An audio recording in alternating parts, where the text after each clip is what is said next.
भावी शिक्षकांना यावर काय वाटतंय? वैयक्तिक माझं मत जर तुम्ही घेतलात, तर परीक्षा परिषद ही पूर्णपणे अकार्यक्षम आहे, अप्रशिक्षित तिथला मनुष्यबळ आहे, प्रशासनातील अधिकारी अप्रशिक्षित आहेत.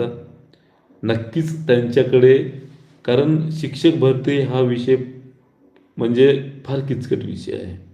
तुम्ही जेवढं म्हणता तेवढं सोपं नाही आहे. फार म्हणजे फार किचकट विषय आहे. तिकडे जाणं म्हणजे अक्षरशः शिक्षक भरतीला विघ्न लागणे आहेत भविष्यामध्ये. परीक्षा परिषदेकडे शिक्षक भरतीची प्रोसेस समोरची जाणं म्हणजे. त्या तुलनेने व्यक्तिगत माझा शिक्षण आयुक्त कार्यालयातील अधिकारी वर्गांवर शिक्षण आयुक्त यांच्यावर प्रचंड मोठा विश्वास आहे.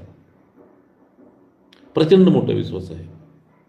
या ठिकाणी आत्तापर्यंत कुठलाही अधिकारी, परीक्षा असो किंवा शिक्षक भरती प्रक्रिया असो, अतिशय पारदर्शकरित्या त्या ठिकाणी राबवलेले आहेत.